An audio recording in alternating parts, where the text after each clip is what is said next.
السلام علیکم ورحمۃ اللہ وبرکاتہ۔ ناظرین کرام، میرے پاس ابھی ایک صاحب نے میسیج کیا اور کہنے لگے کہ مفتی صاحب مجھے معلوم نہیں تھا اور میں نے چاند رات کے دن میں نے اپنی بیوی سے ہم بستری کر لی اور پھر اس کے بعد مجھے یہ خیال آیا کہ تو محرم شروع ہو چکا تھا، تو میں نے تو ہم بستری کر لی، تو اب اس کا کیسے کفارہ دیں اور ہم کیا کریں، کیونکہ ہم بڑا پریشان ہیں، ہم نے محرم کے مہینے میں بیوی کے ساتھ ہم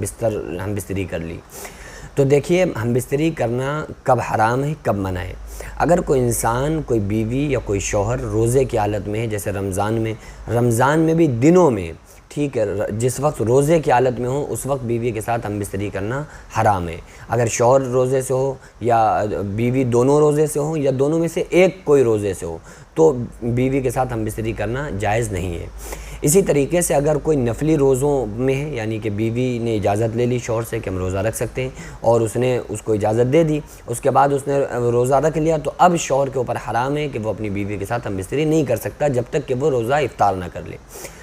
تو اس کے علاوہ پھر آپ کبھی بھی ہم بستری اگر بیوی کے ساتھ کرنا چاہیں تو اسلام اس چیز کی اجازت دیتا ہے، لیکن چونکہ محرم کا مہینہ جو ہے یہ بڑے ہی غم کا مہینہ ہے، یہ بہت ہی ایسا غمگین مہینہ ہے کہ یہ مہینہ جو ہماری سال شروع ہوتی ہے قربانی سے ہوتی ہے، اور خدا کی قسم کوئی معمولی قربانی سے یہ سال شروع نہیں ہوتی ہے، بلکہ نبی کے پورے گھرانے کو لوٹ لیا گیا، نبی کے گھرانے کی ایسی دردناک شہادتیں ہو گئیں جو کہ آج ہماری آنکھوں کے سامنے ہیں۔ تو جب وہ ایسا پرملال اور ایسا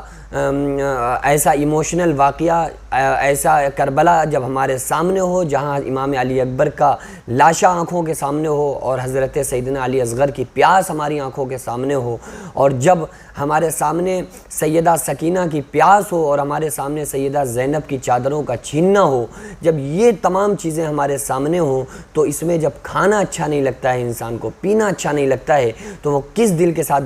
اس طرح کا ملاپ بیوی کے ساتھ کر سکتا ہے؟ تو یہ حالانکہ اسلام نے حرام نہیں کیا ہے، آپ بیوی کے ساتھ مباشرت کر سکتے ہیں،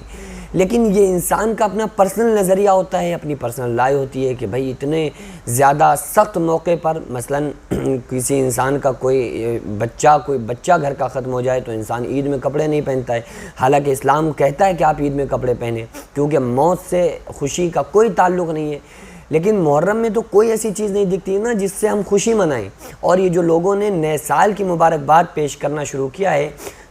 یہ صرف ایک فضول بات ہے، اس چیز کا اسلام سے کوئی تعلق نہیں ہے۔ بھئی مبارکباد دینا کہاں سے ثابت ہے؟ کون سی حدیث میں لکھا ہے کہ صحابہ نے ایک دوسرے کو مبارکباد پیش کی؟ تو اس لیے جب ایک بچہ ختم ہو جائے تو ہم، ایسا کبھی ہوتا ہے کہ کوئی بچہ ختم ہو گیا،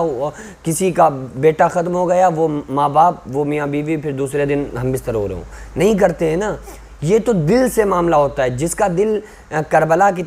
طرف جھکا ہوگا، جس کے دل میں کربلا کی محبت ہوگی، جس کے دل آنکھوں کے سامنے کربلا ہوگی، وہ کوئی ایسا کام نہیں کرے گا، وہ کسی طرح سے کوئی خوشی اس کے چہرے پر نہیں آئے گی تو وہ کس طرح سے یہ سب کر سکتا ہے؟ حالانکہ میں یہ نہیں کہہ رہا ہوں کہ حرام ہے، ناجائز ہے، کیونکہ بہت جلدی ایسا ہوتا ہے کہ لوگ فتوے لگانا شروع کر دیتے ہیں کہ ایسا کہہ دیا، ایسا کہہ دیا۔ میں نہیں کہہ رہا ہوں، آپ کی اپنی پرسنل مرضی ہے، لیکن میں وہ بتا رہا ہوں کہ جو حسینی ہوتے ہیں، پکے سچے حسینی ہوتے ہیں، تو ان کے 10 دن کس طرح سے گزرتے ہیں آپ ان سے جا کر پوچھیں کہ بھائی تمہارے دن یہ کیسے گزر رہے ہیں، کیونکہ ان کے سامنے پورا کربلا کا واقعہ ہوتا ہے، ان کے سامنے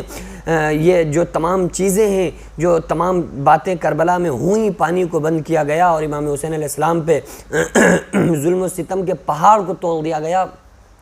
یہ چیزیں جب آنکھوں کے سامنے آتی ہیں، وہ تاریخ آتی ہے، تو پھر انسان کو کوئی چیز اچھی نہیں لگتی ہے۔ تو یہ انسان کا اپنا پرسنل نظریہ ہے، یہ انسان کی اپنی محبت ہے جو یہ کرتا ہے۔ بہرحال اگر آپ نے بیوی کے ساتھ